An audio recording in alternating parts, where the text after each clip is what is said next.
নমস্কার, বিভীষিকার রাত্রি চ্যানেলে আপনাদের সকলকে একবার স্বাগত জানাই। আমি সঙ্গীতা চক্রবর্তী। আজকে একটা নতুন ঘটনা নিয়ে আবার আপনাদের সামনে হাজির হয়েছি। সাউন্ডে রয়েছে অরূপ কুমার চ্যাটার্জি। চলুন বন্ধুরা, আজকে যে ঘটনাটি আপনাদেরকে শোনাতে চলেছি সেটা আমাকে লিখে পাঠিয়েছে তৃষা দাস, দুর্গাপুর বিজন থেকে। সে বলেছে, দিদিভাই যে গল্পটা আপনাকে বলছি সেটা আমার মামার মেয়ের সাথে ঘটে যাওয়া একটা সত্য ঘটনা। আমরা তখন ছোট, দিদিভাই তখন বিএড পড়ছে। তা দিদিভাইয়ের যে কলেজ ছিল সে কলেজ থেকে তার বাড়ির ডিস্টেন্স 1 ঘন্টা রাস্তা ছিল।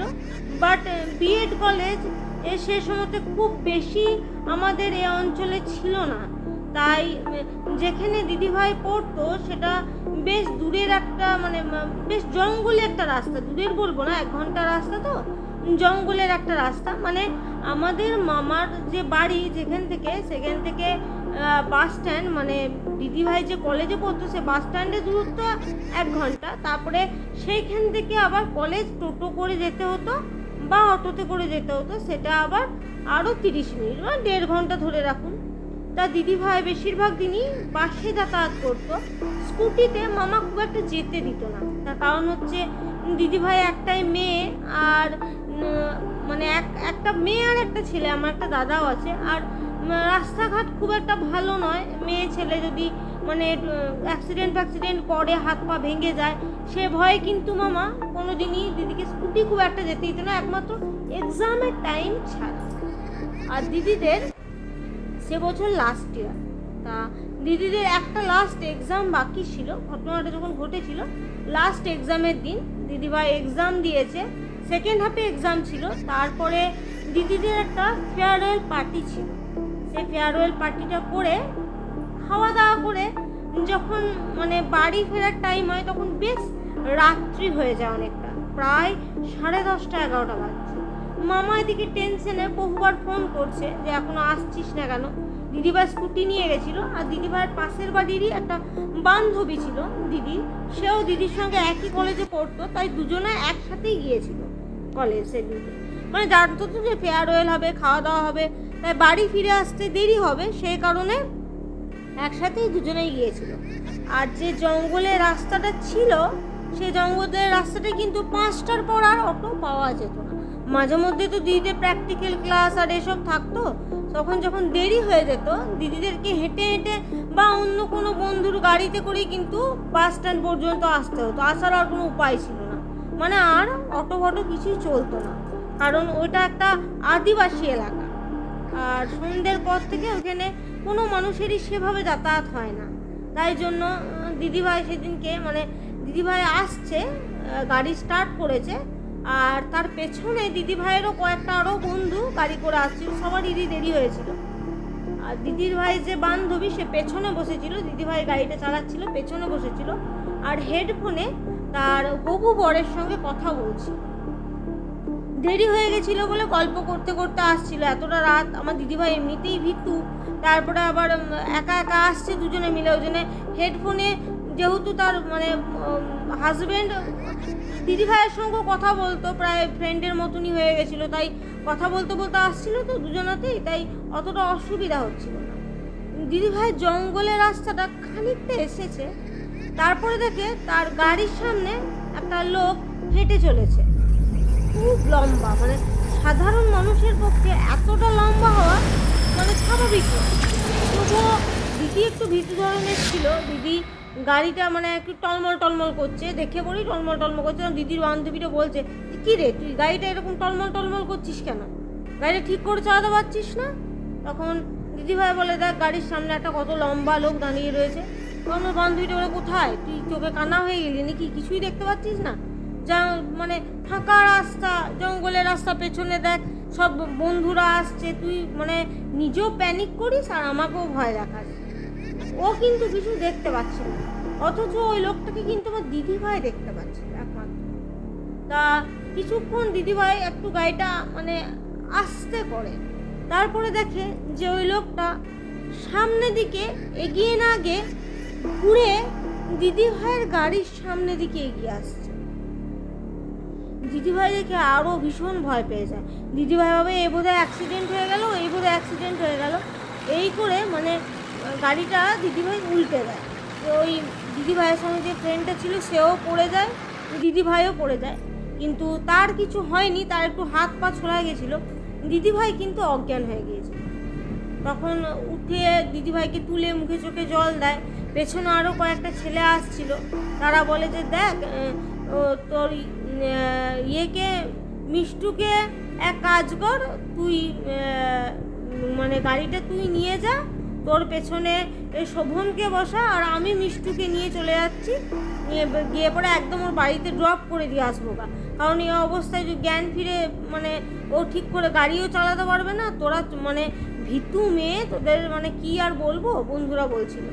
যাই হোক, তখন মিষ্টু দিকে, মানে আমার দিদির নাম ছিল মিষ্টু, ডাক নাম ছিল মিষ্টু, সবাই মিষ্টু মিষ্টু বলেই ডাকতো। মিষ্টু দিকে বাড়ি দিয়ে যায়। বাড়ি দিয়ে যাওয়ার পরে অনেকক্ষণ পর্যন্ত জ্ঞান ফেরেনি। তার বান্ধবী তার সাথেই ছিল, মিষ্টিদির ফ্রেন্ড।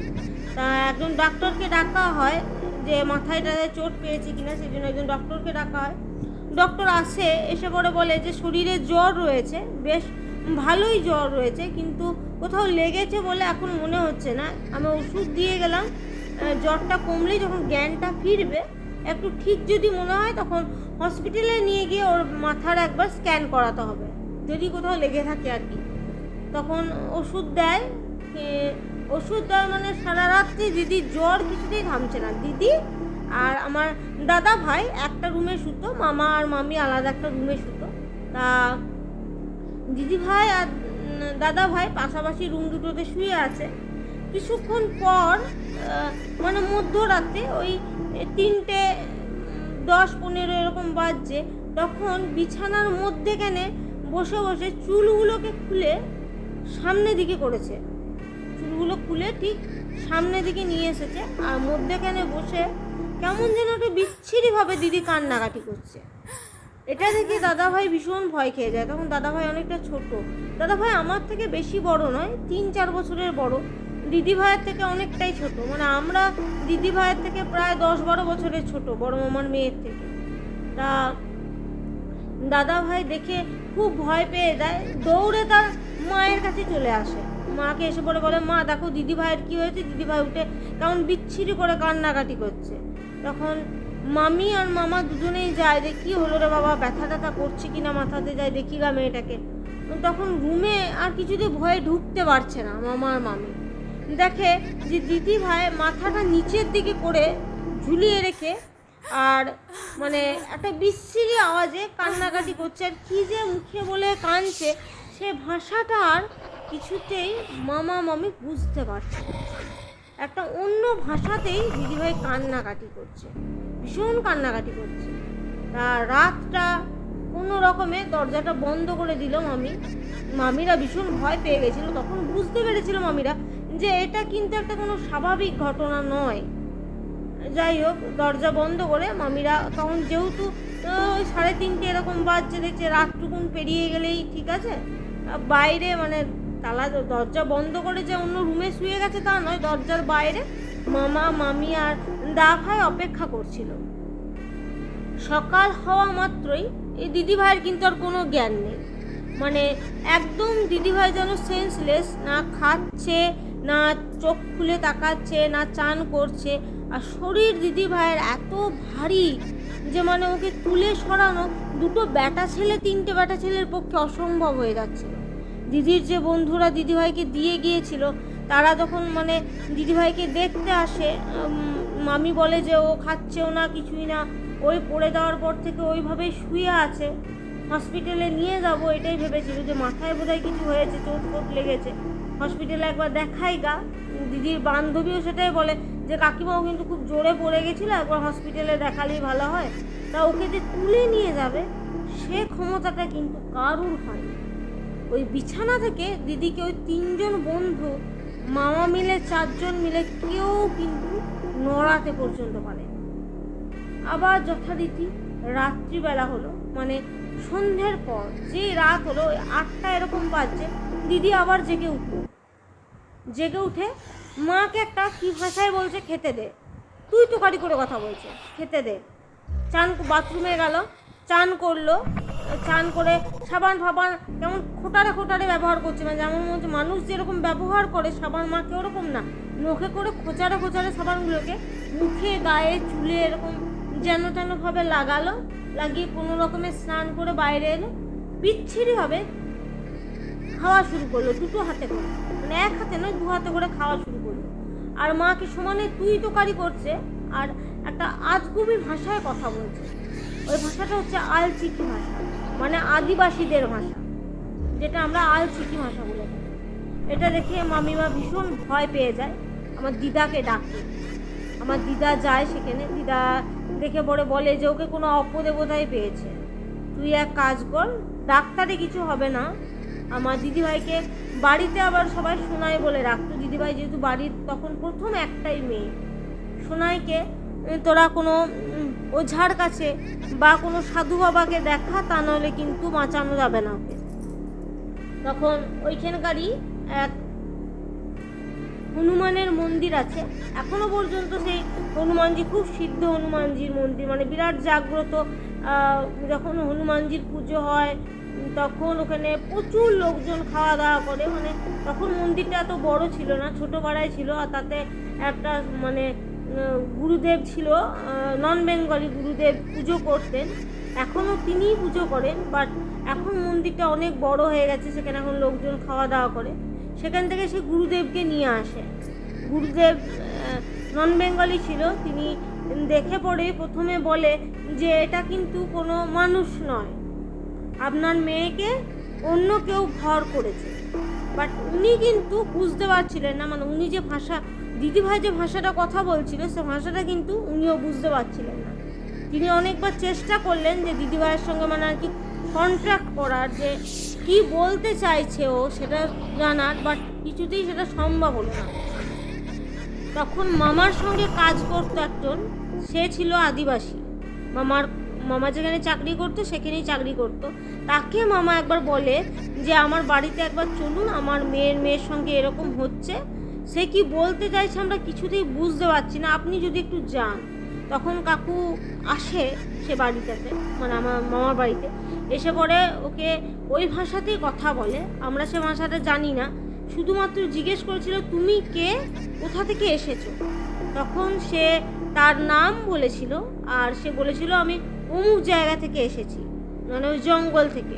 তখন বলে যে তুমি কেন ওর কাছে কী জন্য এসেছো? বলছে আমার খুব খিদে পেয়েছে, আমি অনেক দিন ধরে খাবার খাইনি, আমাকে যেন তেনভাবে জঙ্গলে ঘুরে বেড়াতে হয়, আমি খুব কষ্ট পেয়ে মারা গেছি, আমি এর শরীর থেকে যাব না কিছুতেই। এটা মানে ওই লোকটা, মানে কাকুর যে কলিগ ছিল, সে ট্রান্সফার করে কথাটা গুরুদেবকে বলতে থাকে, মানে ওর সাথে তো গুরুদেব মানে কথা বলতে পারছিল না, কারণ ও যেহেতু আদিবাসী ভাষায় কথা বলছিল, সেহেতু গুরুদেব কথা বলতে পারছিল না, তাই গুরুদেবেরকে মানে ও যেটা বলছে সেটা ট্রান্সলেট করে গুরুদেবকে ওই কাকুটা বলছিল।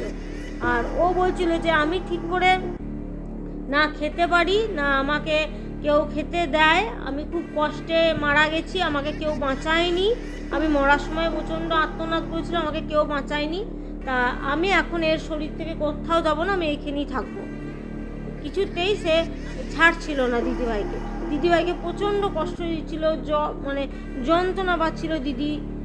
সারাটা দিন দিদি না খেয়ে শুয়ে থাকতো, একমাত্র রাত্রিবেলা যখন সূর্য অস্ত যেত তারপরে একমাত্র দিদি চোখ খুলে তাকাতো, আর যা করার সেগুলো করতো, তাছাড়া তার বাইরে চোখ দিনের বেলা হলে চোখ বন্ধ যে দিদিভাই করতো, আর দিদিভাইয়ের কোনো কিচ্ছু থাকতো না শরীরের মধ্যে। দিদিভাই দিনকে দিন শুকিয়ে যাচ্ছিল। তখন গুরুদেবটা, মানে যিনি ওই পূজারী ছিলেন মন্দিরে, তিনি হনুমানজির মন্দির থেকে একটা পঞ্চমুখী হনুমানজির মন্দির, সেখান থেকে একটা ফটো নিয়ে এসে দিদি যে রুমটায় থাকছিল সেই রুমটার বাইরে লাগিয়ে দেয়, আর বলে যে বাইরের সমানে অনেকজন মানুষ মিলে, মানে যেখানে বলে কীর্তন, সেখানে রাম নাম হচ্ছিল আর কি, আর বাইরে বলেছিল প্রচুর মানুষকে খাওয়ান দাওয়ানের জন্য, মানে খাওয়া দাওয়ারও ব্যবস্থা করেছিল, আর রাম নামও হচ্ছিল, আর হনুমানজির মন্দিরের মানে ফটোটা টাঙিয়ে দিয়েছিল। আর তিনি বলেছিলেন যে আমি এবার রুমের ভেতরে যাচ্ছি, তোমরা কেউ মানে যদি কোনো রকম চিৎকার চেঁচামেচি আমারই পাও বা ওরই পাও, কেউ কিন্তু ঢোকার চেষ্টা করবে না। আমি তোমাদেরকে একটা কথাই বলে দিচ্ছি, আমিও সুস্থ হয়ে বেরিয়ে আসবো, আমার উপর ভরসা রাখো, আর তোমার মেয়েকেও আমি সুস্থ করেই দেবো। কিন্তু আমি যেটা বলছি, আমি যে নির্দেশটা দিচ্ছি যে এই রুমের ভেতরে আমি যতক্ষণ না বেরোচ্ছি ততক্ষণ কেউ ঢুকবে না। যে কথা সেই কাজ, কেউ সেই রুমের মধ্যে যায়নি। বাইরে মাইক দিয়ে খুব জোরে জোরে রাম নাম করা হচ্ছিল, ঠাকুরের গান গাওয়া হচ্ছিল, কীর্তন হচ্ছিল, আর তার সঙ্গে লোকজনও খাওয়ান দাওয়ান চলছিল। আর ভেতরে তিনি যে কি করেছিলেন আমরা এখনো পর্যন্ত জানি না। শুধুমাত্র জানি হট করে দরজাটা খুলে গেল, একটা ঠান্ডা হাওয়ার মতন বেরিয়ে গেল, যেন মনে হলো যে স্তব্ধ হয়ে গেল। আর রুমের ভেতর থেকে একটা কর্পূর আর একটা যেন মনে হচ্ছে ধোয়াটে ধোয়াটে বেড়া একটা খুব সুন্দর গন্ধ, সুবাস বেরিয়ে উঠল। তারপরে ওই গুরুদেব এসে পড়ে বলে যে বাড়িতে যে অপদেবতার বাস ছিল সে বাড়ি থেকে চলে গেছে, এখন বাড়ি একদম শুদ্ধ, আপনারা শুদ্ধ মনে ঠাকুর নাম করুন। আর এই বাড়িটাকে আমি হনুমানজির নাম দিয়ে বেঁধে দিয়ে যাচ্ছি, আর যে হনুমানের ফটোটা আপনাদের দরজায় টাঙিয়ে দিয়েছি সেটা আপনার ঈশান কোণের মন্দিরে রাখুন, আর সারা বছর এনার পুজো করুন, দেখবেন বাড়িটার কোনো রকম নেগেটিভ এনার্জি প্রবেশ করবে না। এটাই ছিল আপনার ঘটনা, মানে আমাদের ঘটনা। তা দিদিভাই, তুমি এই ঘটনাটা পড়ে শোনাবে তোমার চ্যানেলে, তোমার যদি ভালো লেগে থাকে। এটা আমাদের জীবনের সত্যিকারের ঘটে যাওয়া একটা ঘটনা।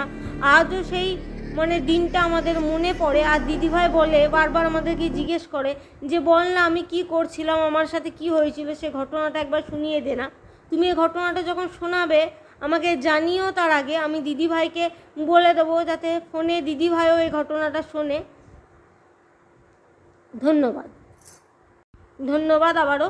তুমি আমার চ্যানেলে একটা এত সুন্দর গল্প মানে ঘটনা লিখে পাঠিয়েছো। এরকম আরও যারা আমার বন্ধু আছো, যারা আমার মানে চ্যানেলটাকে শুনছো, তাদের কাছে আমার অনুরোধ যে তোমাদের কাছেও যদি এরকম কোনো সত্য ঘটনা থেকে থাকে তোমরা আমাকে অবশ্যই পাঠিও। আমার টিম যদি সিলেক্ট করে তাহলে আমি নিশ্চয়ই পড়ে শোনাবো। ধন্যবাদ।